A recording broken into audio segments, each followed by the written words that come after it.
Oberon Heindler has been hyped up quite a bit in the global version of War of the Visions.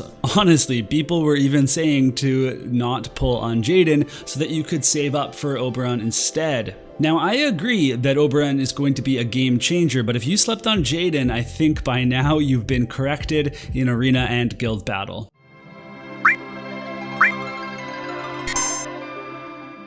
Alright, we're going to be doing a little bit different of a should you pull video today. I'm not going to be going over the entire kit for Oberon. If you want to see that, then you can go over to WOTVcalc.com and you can check out all of the potencies and ranges and anything else that you want to see. But we're going to talk about kind of all the different things that you need to know about Oberon in terms of his gameplay style and the pros and cons to him as a unit. That way you kind of get a feel for what you're getting into if you're going to be pulling for him. Let's start by talking about Oberon and his gameplay style. So he's our latest 100 cost unit. He's in the earth elements and he is a dragoon. So he has his own unique main job, but he is a dragoon. It means he has jump skills, although only one of his jump skills has a cast time.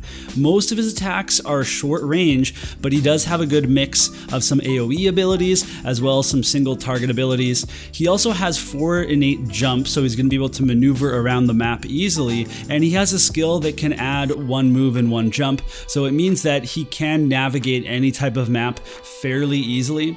He also uses buffs, resists, and shields in order to survive a lot of damage. So we've got a mobile attacking unit that can finish people off very quickly, that it can also survive incoming damage long enough to kill his targets. Sounds pretty good. Oberon's TMR is the Dragonfang Pauldrons, which is an armor, and you know that's not ideal to have an armor. It means that you can't put a lot of the really good accessories that we have on in that TMR slot, but it's still a decent TMR. It has 8 defense and spirit, lots of HP, which is good for him, and then some crit rate, and he has 28 crit rate, so you really want to stack that. It really helps him deal even more damage. But what's really cool about this TMR is that it has an a map wide ability. So this is going to hit everybody on the other team on the map. It decreases their crit rate and it nullifies haste, which is very powerful, especially in live PvP when you can kind of time that. It also has a 40% attack buff, which he does not have on his main kit, but he could get it from his Viking sub or from another unit. So that's not the most important part of this TMR, but it's definitely a nice bonus to have on there as well. As a 100 cost unit, Oberon has some pretty good stats. 496 attack is going to put him at 31st in the game, and that might seem like it's on the low side, but it shouldn't worry you. There's a lot of other things he can do to increase his damage. He also has 4,350 HP, which is really high for an attacker. It's about 1,000 less than most tanks, but definitely higher than most other attackers. At his agility's at 66, that's very good for an attacker. And then he has 53rd stat in dexterity and 70th in luck, so nothing like spectacular there, but he does have plus 28 to crit rate. We mentioned that, and that's very good. That's a very high amount. So, and if you're wondering about his AP, he has the same starting AP as Cloud and Dwayne, so if you have those units, then you'll have an idea of what that looks like. But he does get a 40% acquired AP up passive, which you will use because it has other things on the passive as well. If you're wondering about going to level 115 versus 120, there aren't really any major stat gains from that jump aside from 453 HP, but if you're using him as an attacker, then the HP might not be the most important thing to you. He's still going to hit like a truck at 115, but you will miss out on a big potency 100% hit attack at 120, and that's pretty important. One of the most impressive parts of Oberon is that he can weaken any foe. He's going to have 40% defense penetration on a passive, but you can go up to 60% if you use his Nightblade sub, but then otherwise he is living in Imperil City. So we've got a 20% all element Imperil on his LB, he has a 25% Pierce Imperil on his main job, and then he has a 30% Earth Imperil on his sub job. So whatever you need to do, you're going to weaken your opponents, not just so that you can do more damage, so also that your allies can do more damage. So it takes a little more work to get going than just innate, penetrations, but it's going to be better if you can kind of pile on with the rest of your team. You know, that's if Oberon doesn't kill the enemy first. Another key part of Oberon's kit is his survivability. So he gets 10% single target resist from his master ability. He can get 15% AoE resist from his skill Purple Dragon Protection, which does cast on himself and also his allies. And then he has a 50% damage reduction barrier, and that is from the Purple Dragon Shield skill, which does have a cast time, so you have to hope that that goes off. But that is a really big barrier. The fact that it's not just physical damage, that it's also magic damage, that's a really big deal. He also gets double resist on his Nightblade sub, so that's 25% missile and pierce resist. And as I said already, his HP is very high, so all of this together means that he can take on a lot of enemies and survive the different types of damage. We just have to watch out for those physical and magical barrier break skills. Okay, now for some miscellaneous information about Oberon. He is immune to stun, which is just a very solid resistance to have. He's also going to be very, very strong against missile units. He can add 15% more missile resist with his Viking passive, putting him at 30% before Espers or Gear. And remember, we also have double resist for another 25%. Also, one of his passives is going to give him a timed jump lock-on effect. So let me say that again. His timed jump that takes a certain amount of time to land and people can get out of the way,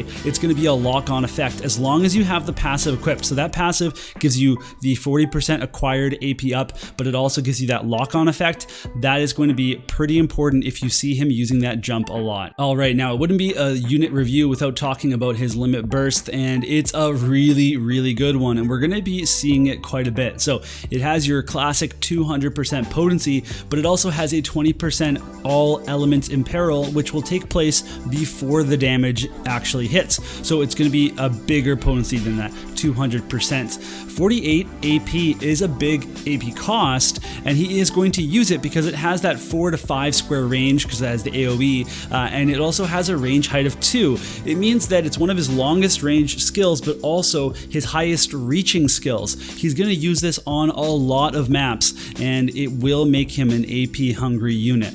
You should definitely level this LB because you will want the increased elemental imperil and also the increased damage. So when you look at other Pierce attackers compared to Oberon, almost all of them have more attack than he does, like way more attack, 50 to 100 more attack. Like that's a pretty big jump in stat. However, when you actually look at these different Pierce units kits, they don't really stack up with his debuffs. So Oberon has all of these imperils, he has defense penetration, and then when you go through Victoria and Xmas Mastery and King Elda, actually King Elda is the one that has the most pierce penetration and defense penetration, but everybody else doesn't have a lot of those things. So Oberon, while his attack looks lower, he makes up for it with the amount of imperils and his defense penetration that he has on his kit. So he's definitely going to be our strongest Pierce attacker. You might see if someone doesn't have high defense or if somebody doesn't have a high pierce resistance, then you might see someone like Victoria hitting for like more single target damage. But overall, in most situations, Oberon is just going to be a more powerful unit than any Pierce attacker that we've seen so far. Okay, let's talk about the pros and cons for Oberon Heindler, and we'll start with the pros, and there's honestly a ton of them. So it's just harder to defend against Pierce attacks. We do have some Pierce armor, we do have some Espers and some VCs, but people are going to be building against magic and slash a lot still. So Oberon's just going to last for a long time, given that as the meta changes and we get all these different types of attackers, it's just going to be hard to always be protecting against him. He also has a big 100% hit attack, and I think that's a really big deal because some of these weaker 100% hit attacks are not killing these evade units, and if you don't kill these evade units, they will kill you. So the fact that he has a 200% 100% hit attack, that's pretty wicked. He also has all these imperils. He has access to stop and to stun, so two very powerful status effects, and that's definitely something that we look for in a unit. He's going to work well in rainbow comps because he can just facilitate his own damage and also facilitate anybody's damage with his all elemental imperil, given that he doesn't kill somebody with his LB in the first place. He also has great survivability. You have these units that are glass cannons, and that just kind of makes them hard to use in so many situations, but if you have survivability survivability, you can last a long time in fights. That's a big deal as well. His mobility, again, is also a huge plus for him, and the fact that he can increase that further with a skill is going to be very important. Oberon is going to make any single account stronger. A lot less cons to talk about for Oberon, but there are a few. So he is weak to magic attackers, especially if they have barrier breaks. They're going to be able to one-shot him if they can get that off. He's also going to be an AP hungry unit because of his LB's range and his propensity to actually use that LB, and he doesn't have any innate pierce penetration, so if he doesn't get his pierce imperil off, then anybody that's stacking a lot of pierce resistance is going to have an easier time against him. But I'm not going to give him a huge knock for that because nobody has innate pierce penetration. Only Elza does on one single skill. So the fact that he has that imperil is still really, really strong. So that's good. Now, some of you are going to be wondering whether or not you should go for the VC/Esper that's going to be coming out around the same time as Oberon, and it's pretty good. So the party effect is 20 single target resist for the entire Earth unit party, 8% agility, and then 35 pierce attack. It's hard to beat. That's gonna be really good for Oberon.